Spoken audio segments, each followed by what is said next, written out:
Hi friends, last 24 hours news number 41 కి స్వాగతం. ఇవాళ డేట్ ఆగస్ట్ 8, 2025. సో ఇప్పటిదాకా లాస్ట్ 24 అవర్స్ లో జరిగిన ట్రెండింగ్ అప్డేట్స్ అయితే ఇవి. ముందుగా పంజాబ్ లోని మొహాలీ డిస్ట్రిక్ట్ మనక్పూర్ షరీఫ్ అనే గ్రామంలో లవ్ మ్యారేజెస్ ని బ్యాన్ చేశారు. ఇన్ కేస్ ఎవరైనా ఆ గ్రామంలో లవ్ మ్యారేజెస్ చేసుకోవాలి అంటే వాళ్ళు ఖచ్చితంగా వాళ్ళ ఫ్యామిలీ నుంచి కానీ లేదా వాళ్ళ కమ్యూనిటీ అంటే కుల పెద్దలు ఉంటారు కదా, వాళ్ళ దగ్గర నుంచి పర్మిషన్స్ తీసుకొని వాళ్ళు ఓకే అంటేనే ఈ లవ్ మ్యారేజెస్ చేసుకోవాలి. లేదు కాదు కూడదు అంటే చేసుకోండి, కానీ వాళ్ళు ఈ ఊర్లో ఉండటానికి వీలు లేదు, ఒకవేళ ఉన్నా కూడా వెంటనే బయటికి గెంటేస్తామని ఆ గ్రామ పెద్దలు నిర్ణయించారు. అదే విధంగా ఈ నిర్ణయం తీసుకోక ముందు ఆల్రెడీ లవ్ మ్యారేజ్ చేసుకొని ఆ ఊర్లో ఉంటారు కదా, సో వాళ్ళని కూడా బయటకు గెంటేస్తాం అనేసి ఆ ఊరి పెద్దలు హెచ్చరించారు అనమాట. సో ఈ విధంగా నిర్ణయం తీసుకున్నారు.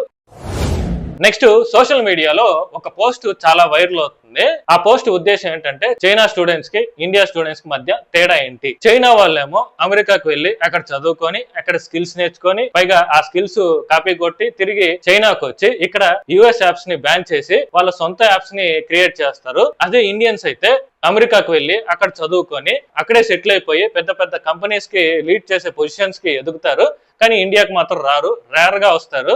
ఇక్కడ China build China, India helps build America అనే ఒక ఆవిడ పోస్ట్ చేసింది. సో ఈ పోస్ట్ కొన్ని నిమిషాల్లోనే సోషల్ మీడియాలో చాలా వైరల్ అవుతుంది అనమాట.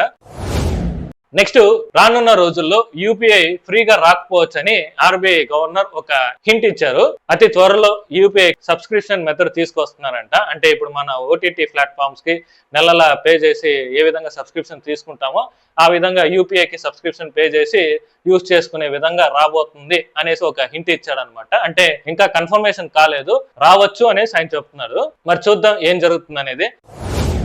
ఇంకా నెక్స్ట్, రీసెంట్ గా సుప్రీం కోర్టు ఒక కేసులో ఇచ్చిన తీర్పు చాలా వైరల్ అవుతుంది. సెక్షన్ 112 ప్రకారం చట్టబద్ధమైన వివాహ సమయంలో అంటే ఆ వ్యక్తి తాళి కట్టిన తర్వాత భార్య గర్భవతి అని తెలిస్తే ఆ పుట్టబోయే బిడ్డ బాధ్యత ఆ కట్టుకున్న భర్తదే, ఆ బిడ్డ రెస్పాన్సిబిలిటీ అంతా వాడే తీసుకోవాలి, సంబంధం లేకపోయినా సరే అనేసి సుప్రీం కోర్టు ఒక తీర్పు ఇచ్చింది అనమాట. మీకు అర్థమయ్యేలా చెప్పాలంటే ఇప్పుడు పెళ్లికి ముందు లవ్ అఫైర్స్ అన్ని ఉంటాయి, ఎవరికైనా ఖచ్చితంగా ఉంటాయి. సో అవి దాని వల్ల ఇలాంటి సంఘటనలు జరుగుతాయి. అది ఇంట్లో చెప్పరు, కొంతమంది చెప్పినా కూడా బయట పెళ్లి కాదేమో అని భయంతో అది చెప్పకుండా దాచి పెళ్లి చేస్తారు. తీరా పెళ్లి అయిన తర్వాత ఆ విషయాలన్నీ తెలుస్తాయి. అప్పుడు ఏం చేస్తాడు, మోసం జరిగిందని వాడు లబోదిబో అంటాడు. అలా మోసపోయిన వ్యక్తే సుప్రీం కోర్టులో నాకు న్యాయం చేయమని చెప్పి ఆ పుట్టిన బిడ్డ నాదే బాధ్యత అనేసి అంటున్నాడు అనేసి కేసు వేసాడు అనమాట. సో విచారించిన కోర్టు తాళి కట్టిన తర్వాత భార్య నీ ప్రమేయం లేకుండా గర్భవతి అయినా సరే ఆ పుట్టబోయే బిడ్డకు నీ బాధ్యతే, అది నీ రెస్పాన్సిబిలిటీ.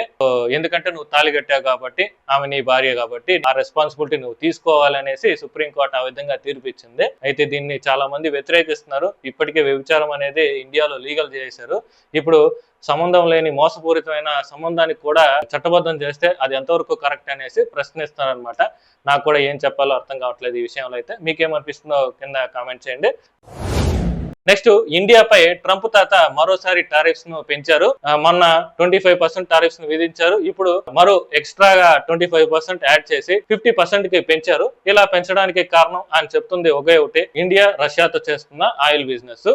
అయితే దీనికి అమెరికన్ మీడియా వాళ్ళు రష్యాతో చైనా లాంటి దేశాలు కూడా బిజినెస్ చేస్తున్నాయి, మరి ఇండియా పైన ఎందుకు టారిఫ్స్ విధించారు అనేసి అడిగితే దానికైనా ఇది టారిఫ్స్ విధించి కొన్ని గంటలైంది, ఇంకా చాలా చూస్తారు, వెయిట్ చేయండి అనేసి రిప్లై ఇచ్చాడు. మరి చైనా మీద అయినా టారిఫ్స్ విధిస్తారంటే ఏమైనా జరగచ్చు, చూద్దాం ఏం జరుగుతుందో అనేసి అన్నాడు. అయితే ఇది కూడా పక్కన పెడితే రష్యాతో ఇండియా ఆయిల్ బిజినెస్ చేస్తుంది అని అంటున్నారు, దానికి టారిఫ్స్ విధించారు. ఓకే, మరి అమెరికా కూడా రష్యాతో బిజినెస్ చేస్తుంది, మరి దానికి ఏం చేయాలి అనేసి ఇండియా ప్రశ్నిస్తుంది.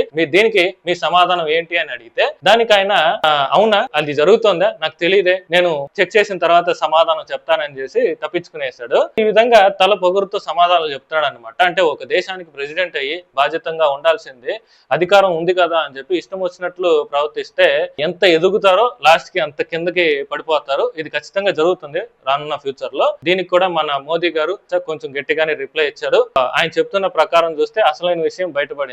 అదేంటంటే ట్రంప్ తాత అమెరికాలో తయారయ్యే అగ్రి ప్రొడక్ట్స్ అలాగే డైరీ ప్రొడక్ట్స్ ఇండియాలో అమ్ముకోవటానికి ఇవ్వమని ఒత్తిడి చేశాడంట. కానీ మోదీ దానికి ఒప్పుకోలేదు. ఎందుకంటే ఇక్కడ మన ఫార్మర్ మనకి ముఖ్యం, వేరే ఇతర ఆ ప్రొడక్ట్స్ ఇక్కడికి వస్తే ఇక్కడ డామినేషన్ ఎక్కువ అవుతుంది, ఆ డామినేషన్ వల్ల మన ఫార్మర్స్ కి ఎక్కువగా నష్టం జరుగుతుంది. సో అలాంటిది జరగకూడదు అని చెప్పి నేను ఈ డీల్ కి ఒప్పుకోలేదు. ఇక్కడ మన ఫార్మర్స్, మన ఫిషర్మెన్స్, మన టాప్ ప్రయారిటీ. ఆ విషయంలో రాజీ పడేది లేదు. దీని వల్ల అధిక మూల్యం చెల్లించాల్సి వస్తుందని తెలిసి కూడా నేను దానికి సిద్ధంగా ఉన్నాను, ఏం చేస్తారో చేసుకోండి అని చెప్పి ట్రంప్ కి ఇండైరెక్ట్ గా కౌంటర్ ఇచ్చారు. ఇంకో కారణం ఏంటంటే China, Russia, India, Brazil America dollar కి పోటీగా బ్రిక్స్ కరెన్సీని తీసుకురాబోతున్నారు. సో దానివల్ల అమెరికా డాలర్ వాల్యూ పడిపోతుందనే భయంతోనే ఈ విధంగా టారిఫ్స్ వేసి అణగదొక్కాలని చూస్తున్నారు. ఇప్పుడు ట్రంప్ కి ఎలాగైనా బుద్ధి చెప్పాలనే ఉద్దేశంతోనే ఏమో మన మోదీ ఈ ఆగస్టు 31 నుంచి చైనా పర్యటనకు వెళ్తున్నారు. అలాగే మన ఇండియాకి Russia president Putin, Brazil president Lulu వీళ్ళు ఇండియాకి వస్తున్నారన్నమాట. ఈ విషయాన్ని అజిత్ దోవలే కన్ఫర్మ్ చేశారు. మరి ట్రంప్ కి ఏ విధంగా బుద్ధి చెప్తారనేది చూడాలి, ఏం జరుగుతుంది అనేది. సో దీని మీద మీ అభిప్రాయం ఏంటో కామెంట్ చేయండి. కంటెంట్ నచ్చితే ఒక లైక్ చేయండి. ఇలాంటి ట్రెండింగ్ అప్డేట్స్ కోసం పగడాల జంక్షన్ ఛానల్ ను సబ్స్క్రైబ్ చేసుకోండి. రేపు సినిమా అఫైర్స్ వీడియోలో మళ్ళీ కలుద్దాం. ఇక నుంచి నిన్ను బ్లైండ్ గా ఫాలో అయిపోతా.